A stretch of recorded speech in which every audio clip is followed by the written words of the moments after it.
우리 옆에 성도님들 한번 축복하겠습니다. 예수 이름으로 축복합니다.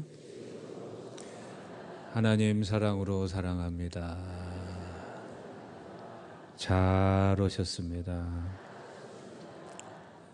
그럼 우리 인생의 모든 행동도 한 근원으로부터 출발이 됩니다. 우리 모든 100가지, 1000가지 행실에 이 뿌리가 되고 근원이 되는 행동이 뭐냐? 그것이 바로 효도고 부모 공경인 줄로 믿습니다. 그래서 효도는 이 백행의 근본이다 이렇게 말하지 않습니까? 이 효도는요, 부모를 공경하는 것은 가정의 화목뿐만 아니라 모든 행동의 출발입니다.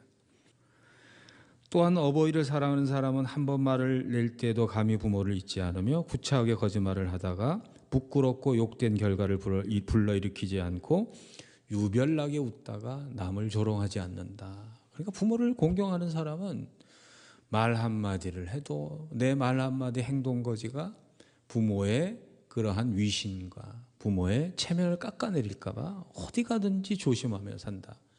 이것도 다 부모를 공경하는 사람이 효도가 바로 모든 행동의 출발이다. 것을 말하는 겁니다. 그럼 이런 유교나 이 조선시대 이러한 사상들이 어디서 왔을까? 우리는 이 효도가 이 공자님이 말씀하셔서 예수님보다 기독교보다 더 앞선 걸로 하는데요. 그렇지 않아요. 오늘 출애굽기에 나타난 내 부모를 공경하라 하는 효 사상은요, 공자님보다 1000년을 앞서서 가르친 가르침입니다.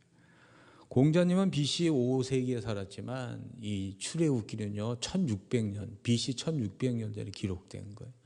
그러니까 하나님께서는 부모에게 효도하라는 공경 사상을요 이 세상의 어떠한 사회나 가르침보다 먼저 인간에게 가르친 근본적인 그러한 도리로 가르치신 분이 하나님이신 줄로 믿습니다. 그래서 이 출애굽기의 이 효도 사상을 에베소서에서는 신약에 와서는 어떻게 해석을 하는가? 비슷한데 좀 다른 게 있어. 에베소서 6장 2절에 보면 같이 읽어보겠습니다. 내 아버지와 어머니를 공경하라. 이것은 약속이 있는 무슨 계명이라고요? 첫 계명이다. 왜 첫 계명이라고 그랬을까? 이 첫 계명이라는 게 아까 말씀드린 것처럼 모든 행동의 근본이다 그 말이에요. 왜 첫 계명이냐면 이 십계명은요 두 돌판에 하나님께 써서 이스라엘 백성에게 주셨습니다.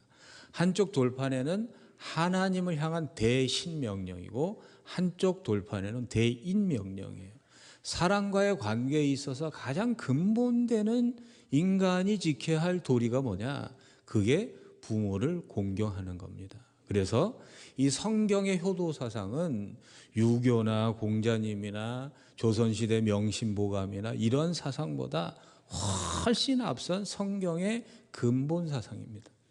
그러므로 하나님의 백성들은요 부모님께 효도하는, 부모를 공경하는 그러한 삶을 살아내는 것이 하나님 주신 사명이라 믿습니다.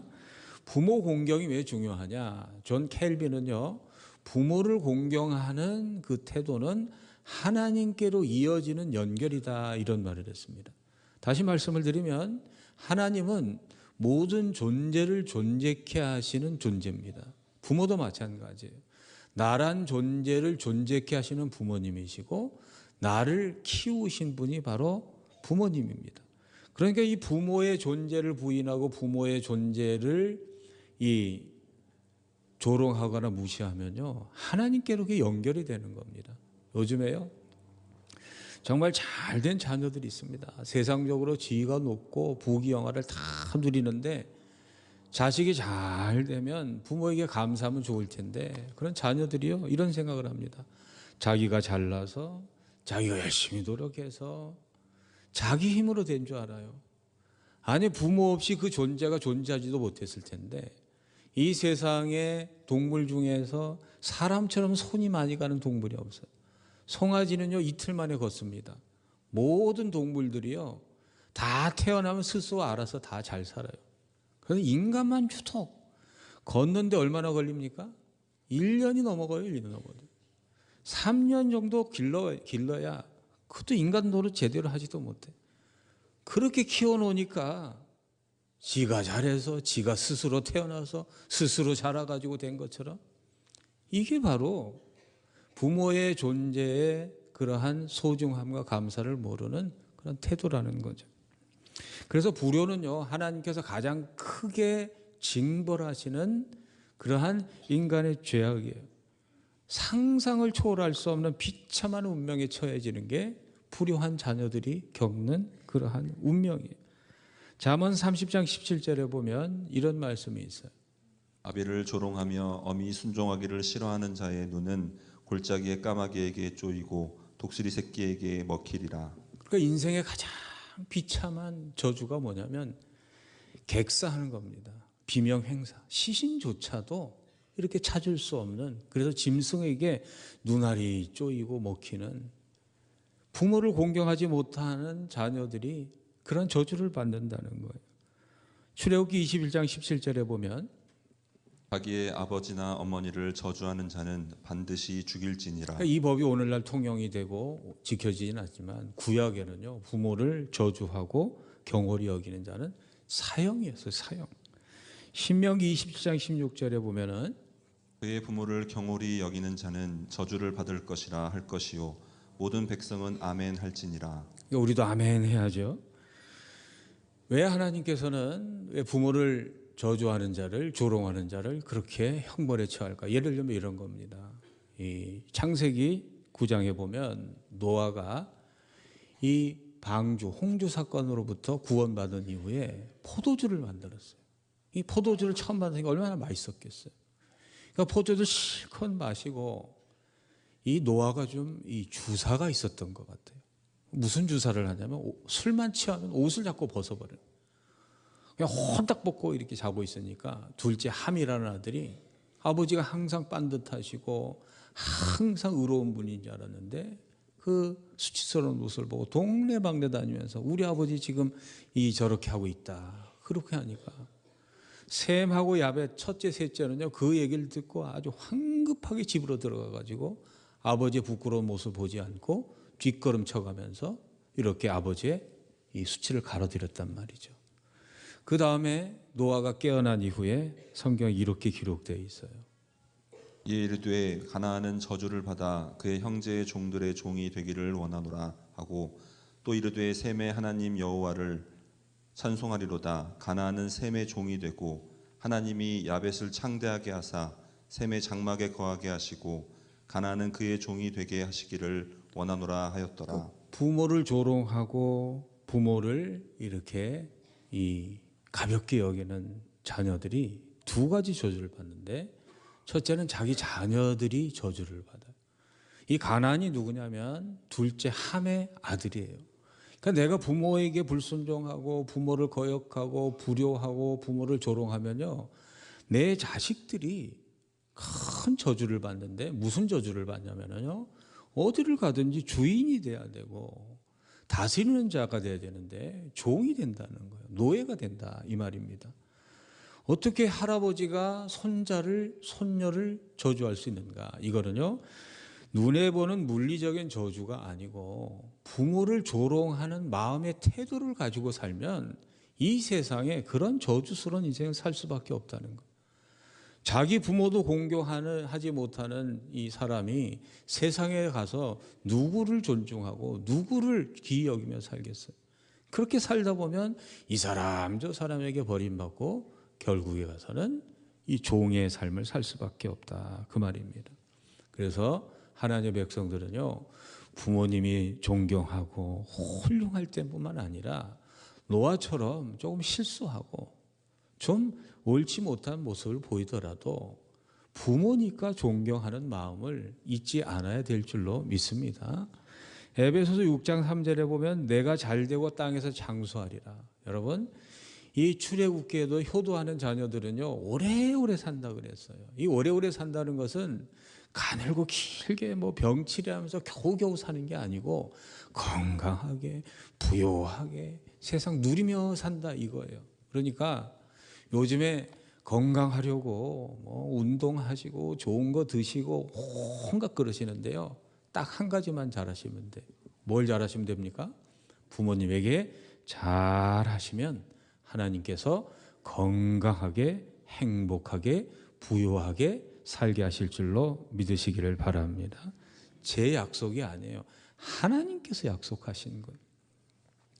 부모님을 공경하면요 무슨 축복을 받냐면요, 구약에 보면 하나님은 부모에게 무슨 권세를 주셨냐면은 축복을 안수하는 권세를 주셨어요. 이 안수라는 게 뭐냐면요, 여기 있는 거를 이 사람에게 옮겨주는 겁니다.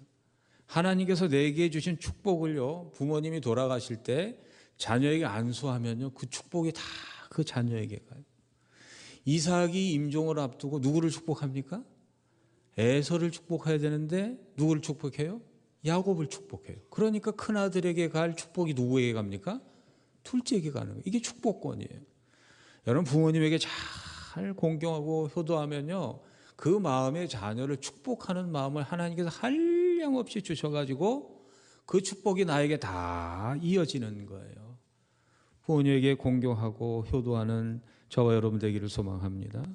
그럼 공경한다는 게 뭐냐? 이 공경이라는 히브리어 카베드, 이 카베드가 무슨 뜻이냐면요, 이 간이라는 뜻이에요.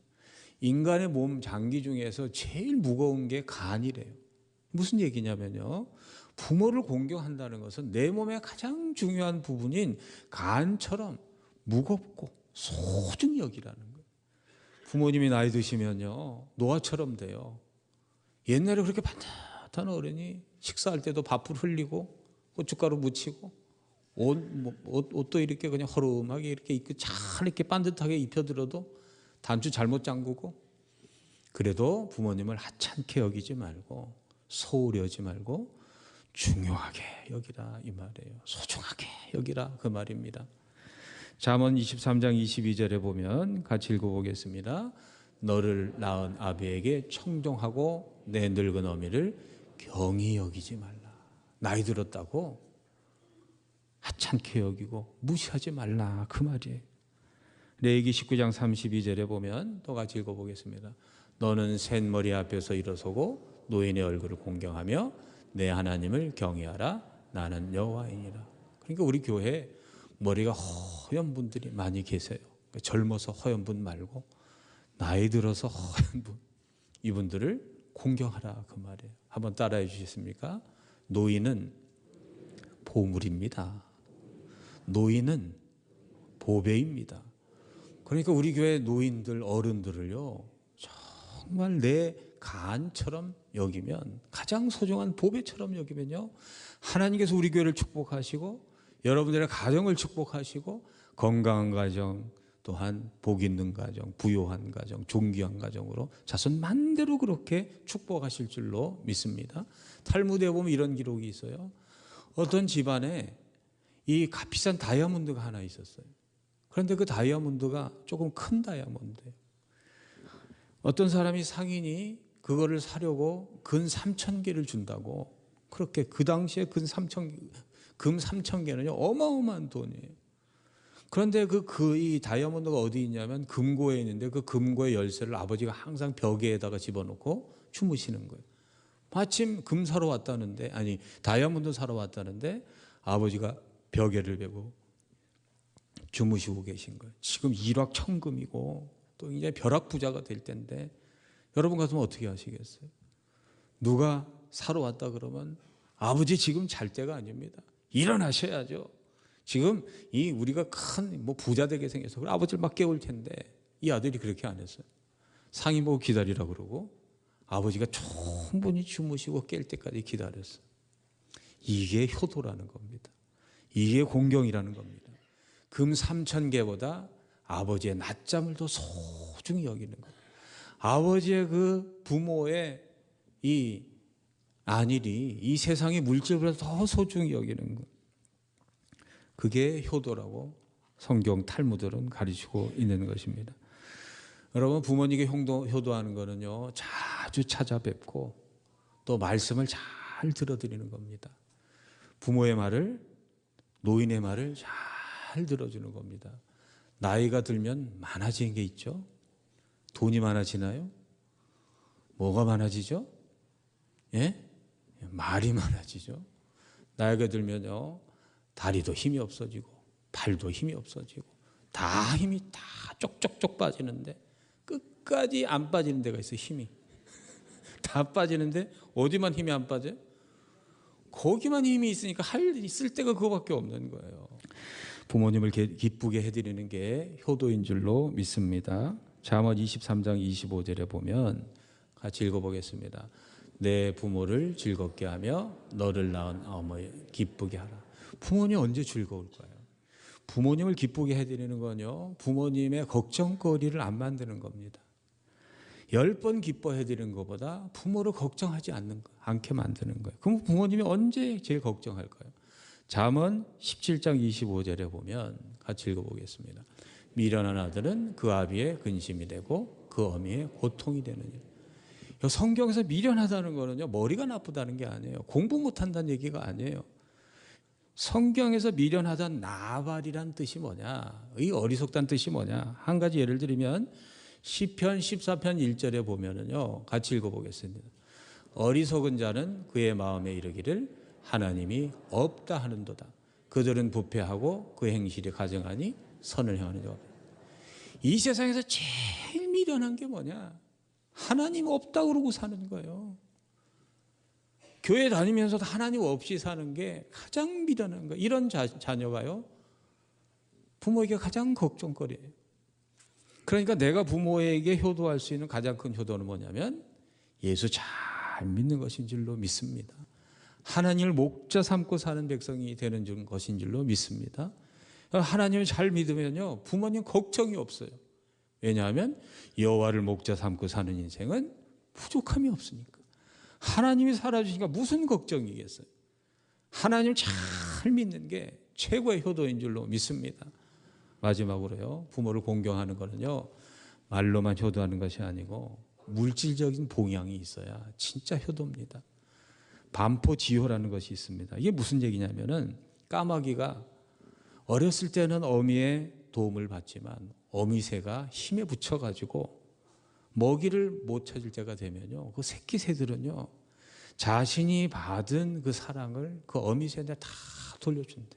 그래서 어미새가 이 배고프면 새끼들이 다 먹이 날려다 이렇게 먹여준다는 거예요. 하나님의 창조하신 짐승 중에 가장 효도하는 짐승이 까마귀.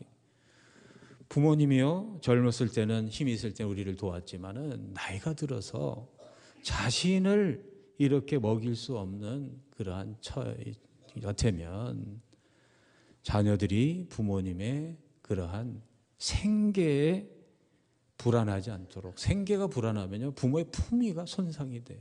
그래서 우리 마천세교로 자녀들은요, 부모님을 공경하는데 말로만 공경하지 마시고 이번 주부터 용돈을 좀 대폭 인상해 주시고 보내드리는 생계비도 좀 올려주시고 하나님이 다 갚아주실 줄로 믿습니다.